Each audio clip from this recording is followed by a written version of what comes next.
नमस्कार। Astro factor में आपका स्वागत है। नारी शक्ति और बंधुओं, पिछली बार हमने चर्चा की थी कुछ ज्योतिषीय गणना और श्रीमती गांधी और लोकमान्य तिलक जी की कुंडलियों में। आज हम चर्चा करेंगे सबसे पहले कुछ मूल ज्योतिष के बारे में चर्चा करना आवश्यक है। अभी एक देखिए, मैं आपको याद दिलाता हूं कि कंट्रोवर्सी है कि भारतवर्ष नाम होना चाहिए कि इंडिया होना चाहिए, भारत होना चाहिए, क्या होना चाहिए। तो मैंने सोचा कि इसकी व्याख्या देखें शास्त्रों में कहां लिखी है। तो नित्य कर्म पूजा पद्धति में आपका कोई भी मान लीजिए संस्कार है, चाहे वो विवाह संस्कार हो, चाहे वो गर्भ का संस्कार हो, चाहे जो भी संस्कार हो, आपकी दीपावली पूजा हो, गोवर्धन पूजा हो, दशहरा हो, कोई भी चीज हो, तो उसमें सबसे पहले संकल्प होता है। तो संकल्प में जब भी आप देखिए ओम केशवाय नमः, ओम माधवाय नमः, ओम नारायण नमः, ओम गोविंदाय नमः, ओम ऋषिकेशाय नमः, ये होने के बाद जब यजमान, ये जो भी व्यक्ति जो पूज्य है, वो अपने हाथ में जब भी अक्षत लेता है, तो मैं भारतवर्ष के लिए आ रहा हूं, भारतवर्ष कहां लिखा हुआ है। तो उसमें देखिए जो शुरुआत होती है स्तुति वाचन और गणेश गणपति की पूजा के बाद ओम श्री विष्णु विष्णु विष्णु कलियुगे प्रथम चढ़े जम्बूद्वीपे भारतवर्ष है। भारतवर्ष का नाम आता है। भारतवर्ष का नाम कब से आ रहा है? भारतवर्ष का नाम श्री कृष्ण भगवान जब उनकी देहावसान हुआ, उसके बाद कलियुग आरंभ हुआ। तो हर चीज शास्त्रों में बहुत स्पष्ट रूप से लिखी हुई है और उसमें किसी प्रकार के भ्रम या वाद विवाद की स्थिति उत्पन्न नहीं होनी चाहिए। तो मैं पुनः उसी राहु और केतु के प्रश्न पर आ रहा हूं। तो जो राहु की पूजा नवग्रह में होती है, अर्धकायम महावीर्यम चंद्रादित्य विमर्दनम, यानी कि अर्धकायम जिनका आधा शरीर है, महावीर्यम बलशाली है, चंद्रा आदित्य विमर्दनम जिन्होंने की सूर्य और चंद्रमा के मद को जिन्होंने की विमर्दित किया, सिंहिका गर्भ संभूतम तम राहु प्रणमाम्यहम। सिंहिका, उनकी माता जी का नाम सिंहिका था। तो देखिए शास्त्रों में जो लिखा है, जो मंत्र हैं, उनकी अगर आप व्याख्या करें तो सही रूप से उसकी जो प्रधानता है आपके मस्तिष्क में स्थिर हो जाएगी। अब हम आपको पुनः एक कुंडली को लिए चलते हैं और मैं आपको स्मरण दिलाता हूं कि जो कुंडलियां हैं ये कोई हमारी व्यक्तिगत जानकारी नहीं है। ये हमने सर्च इंजन से विभिन्न पुस्तकों जैसे सारावली या जैसे फल दीपिका या अन्य जो सामग्री उपलब्ध है उसके आधार पर हमने ये कुंडलियों की संख्या जुटाई है। और अगर उस आ व्यक्ति की या मुख व्यक्ति की कुंडली नहीं होती तो उसमें भी जो ग्रह हैं वो उसी प्रकार का फल ज्योतिष फलित में घटित करते जैसा कि उसकी कुंडली में लिखा हुआ है। तो इसके पहले मैंने बताया था कि राजनीतिक व्यक्तियों की कुंडली के लिए, उनके उत्थान के लिए और उनको उत्कर्ष पर जाने के लिए शनि और राहु का अच्छे स्थानों पर होना, उनकी महादशा होना या उनकी अंतरदशा होना नितांत आवश्यक है। तो आज जिस कुंडली की ओर मैं आपका ध्यान आकर्षित करना चाहता हूं, एक प्रधानमंत्री की कुंडली है जिनको प्रधानमंत्री नहीं बनना था। एक प्रधानमंत्री की कुंडली है जिनको प्रधानमंत्री नहीं बनना था लेकिन प्रधानमंत्री बन गए। प्रधानमंत्री क्यों बने? राहु के कारण बने। अब यही बात मैं बार बार कहता हूं कि अगर आप ये मन में ठान बैठेंगे कि राहु खराब है, केतु खराब है, तो खराब परिणाम देगा, तो हमेशा यह उचित नहीं होता। एक कुंडली हमने देखी आइजनहोवर की। आइजनहोवर साहब अमेरिका में जब मित्र राष्ट्र थे तो उनके सेनाध्यक्ष नियुक्त हुए। सेनाध्यक्ष नियुक्त हुए और 9वें स्थान पर केतु था। केतु की अंतरदशा थी। तो अगर आप देखें लघु पाराशरी तो नियम नंबर 36, श्लोक नंबर 36 बहुत ही क्लियर कट लिखा हुआ है उसमें। तमोग्रहो स्थान आरूढ़े संबंधेन केनचित। तमोग्रहो माने राहु केतु। राहु केतु अगर 1-5-9 में हुए तो अपनी अंतरदशा में श्रेष्ठ फल देते हैं। केतु की अंतरदशा में आइजनहोवर साहब को मित्र राष्ट्रों का सेनाध्यक्ष नियुक्त किया गया, जबकि कहते हैं कि उनके घर में शायद कोई सेना में सिपाही भी न रहा होगा, न किसी ने कभी कोई फायर किया होगा। तो मैं पुनः राजीव गांधी जी की कुंडली पर आता हूं।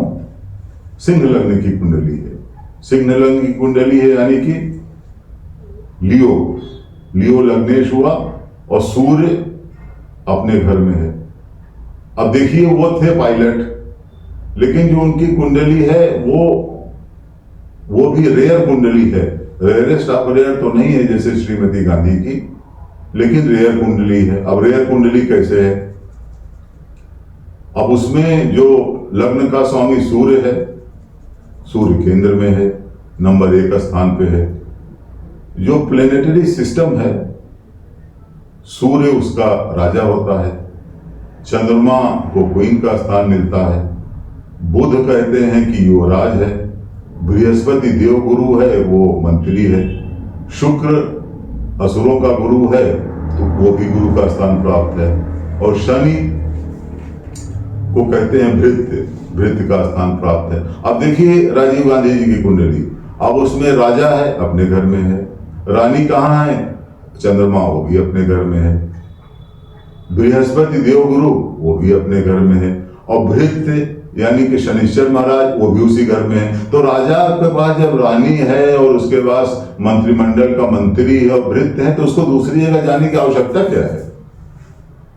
तो अगर राजीव गांधी साहब की कुंडली आप देखें तो उसी से स्पष्ट हो जाता है कि उनको कोई दूसरे के अधीनस्थ किसी प्रकार का कार्य करना उनके लिए कुंडली के हिसाब से अनुपयुक्त था, और वही हुआ।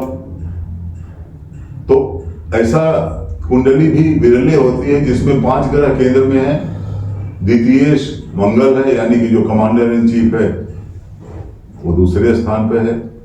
राहु केतु 6, 12, 21 पे है। राहु केतु 6, 12, 21 बहुत अच्छी नहीं मानी जाती है, लेकिन फिर भी 6, 12, 21 पर राहु केतु है तो उसकी विवेचना अलग प्रकार से की जाती है। और बुध जो है वो बुध उनका आयेश स्थान पर है।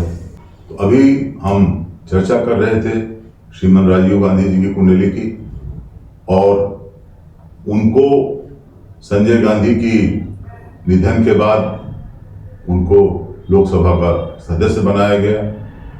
और जिस बात पर हम अब आ रहे हैं, राहु और बृहस्पति की दशा में वे प्रधानमंत्री विपरीत परिस्थितियों में नियुक्त हुए।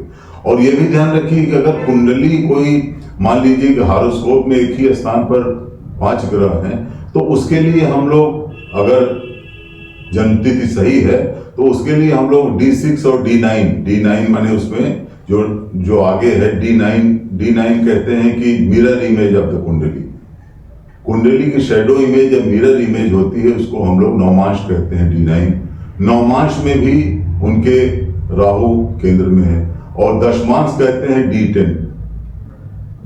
D10 का आशय यह है कि जो जातक है उसका व्यवसाय किस प्रकार का होगा, उसका कर्म क्षेत्र किस प्रकार का होगा, उसका कर्मेश कहाँ होगा, उसका राज्येश कहाँ होगा। तो D10 में जो 10वां स्थान है वो सबसे महत्वपूर्ण है। तो उनका 10वां स्थान D10 में वो भी राहु से प्रभावित हो रहा है। तो आप ये देखिए, जो मैं बार बार ये कहता हूँ कि राजनेताओं की कुंडलियों में राहु और शनिश्चर इनका बहुत महत्वपूर्ण स्थान है। उसी राहु ने श्री राजीव गांधी की कुंडली में भी एक बहुत ही महत्वपूर्ण भूमिका निभाई। देखिए, हम अभी तक जो भी बात करते हैं वो खाली प्रधानमंत्री बनने की बात करते हैं। आगे किस प्रकार क्या हुआ, किस प्रकार से आगे उनका देहावसान हुआ, इन सब चीजों पर हम नहीं जाते। उसका कारण ये है कि जो आयु खंड है, आयु खंड में बहुत ज्यादा लिटरेचर अवेलेबल नहीं है।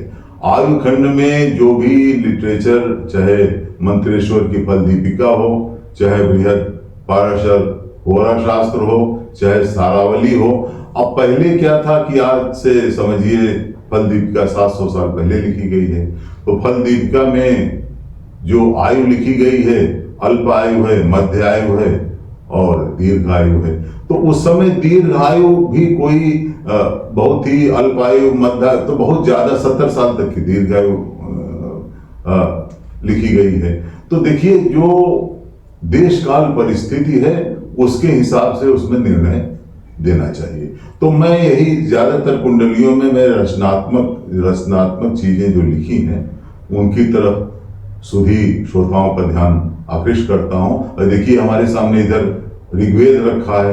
ऋग्वेद में संहिताओं में बहुत ही आशय पूर्वक क्लियर कट लिखा है। जैसे ऋग्वेद को आपको देखें, ऋग्वेद को कभी पढ़ें तो उसमें लिखा है भद्रे कर्णे शृणुयामि देव, यानी कि हम कानों से अच्छी बात सुने, नेत्रों से अच्छी चीज देखें। अब ये चीज जब वेदों में कहा गया है तो हम अभी यही करते हैं कि जो अच्छी चीजें हैं उनको हम देखें, और वो जो अच्छी चीजें हैं कर्णों से उसकी बात सुने। इसीलिए मैं हमेशा कुंडली में जो सकारात्मक प्रभाव हैं, जो सकारात्मक चीजें हैं, उनकी तरफ आपका ध्यान आकर्षित करना चाहते हैं। अब देखिए, पाराशर जी महाभारत के समय हुई, तो महाभारत में पाराशर जी से पूछा उनके शिष्य मैत्रेय ने कि भगवान, एक अच्छे ज्योतिषी के क्या क्या गुण होने चाहिए। तो हमारे पास देखिए, मेरा ये भी मंतव्य है कि हमारे पास ज्योतिषियों की भी कुंडलियां हैं, और समय आने पर हम ज्योतिषियों की कुंडलियों की भी चर्चा करेंगे, जो कुंडलियां उपलब्ध हैं। और ये चीज आप मान लीजिए और ये चीज जान लीजिए कि देखिए, जो देवताओं के गुरु बृहस्पति, देवगुरु बृहस्पति, उनको नंबर 1 का स्थान प्राप्त है। उसके बाद बुध के जो सबसे प्रमुख प्लेनेट हैं वो बुध हैं, और जो गोपनीय गुप्त विद्या, इनके जो सबसे बड़े प्लेनेट हैं वो केतु हैं। तो अगर आपकी कुंडली में जुपिटर, बुध और केतु ये अच्छे स्थानों पर हैं, इनका 8वें से योग बन रहा है, तो अब आप एक अच्छे ज्योतिषी होंगे। इसमें किसी प्रकार का कोई भ्रम, इसमें किसी प्रकार की कोई विसंगति नहीं है। हमारे पास 3-4 कुंडलियां हैं, और उसमें से एक प्रमुख भी सूर्य नारायण राव की है। रॉयल हॉरोस्कोप लिखा था उन्होंने 1930 के आसपास, और उनकी बड़ी ही विलक्षण प्रतिभा रही। हमारे यहाँ हमारे परम श्रद्धेय गुरुवर श्री के.एन. राव साहब थे, जो भारतीय विद्या भवन में इंस्टीट्यूट ऑफ एस्ट्रोलॉजी के प्रणेता रहे, और 3-4 कुंडलियां और हैं, तो उसके बेसिस पर हम उनकी विवेचना करेंगे। देखिए, एक चीज मैं और आपको बताता हूं जो कि पाराशरी व्यवस्था से अलग है, कि अगर ये कहीं स्थान पर 4 या 5 ग्रह होते हैं तो फिर उनके लिए हम उनकी माइक्रो एनालिसिस करते हैं। जैसे एमबीबीएस डॉक्टर है, उसके बाद एमडी है। अब एमडी है, एमडी के बाद वो डीएनबी करता है, एमसीएस करता है, तो इस प्रकार से वो माइक्रो स्पेशलाइजेशन हो जाता है। तो हम पाराशरी सिस्टम के बाद उसमें हम चले जाते हैं दूसरे सिस्टम में, जेमिनी में चले जाते हैं। जेमिनी में क्या है कि जेमिनी में जितने कारक हैं वो सब अलग अलग हो जाते हैं। जेमिनी एक अलग विद्या है। तो जब राजीव गांधी जी की हमने जेमिनी पद्धति से एनालिसिस की, तो उसमें भी हमने ये पाया कि इनकी जो माता का भाव है, मातृ कारक वो बुध है, और इनका जो दारा कारक है यानी कि पत्नी का भाव वो मंगल है। उसको छोड़ करके सारे कारक इनके एक ही स्थान पर है। तो अब वो माता का कारक इनका बुध है, तो जरूर इनकी कर्म भूमि में जो भी व्यवस्था इनकी बनी होगी वो माता जी के जीवन और उनके आगे कर्म भूमि से संबंधित रही होगी। तो इसलिए मैंने ये बताया कि अगर विलक्षण कुंडलियां हैं और आपको उसमें किसी शक सुबह की गुंजाइश है, तो आप उसमें जेमिनी लगाइए, उसमें अष्टक वर्ग लगाइए, उसमें मंडूक लगाइए, तब जाकर के आप किसी परिणाम पर पहुंचेंगे। आप देख रहे थे हमारा प्रोग्राम एस्ट्रो फैक्टर। आपको हमारा प्रोग्राम कैसा लगा हमें अवश्य सूचित करें। आपके सुझाव, आपके बहुमूल्य आशय हमें अपने प्रोग्राम को और बेहतर बनाने में सहायक सिद्ध होंगे। धन्यवाद।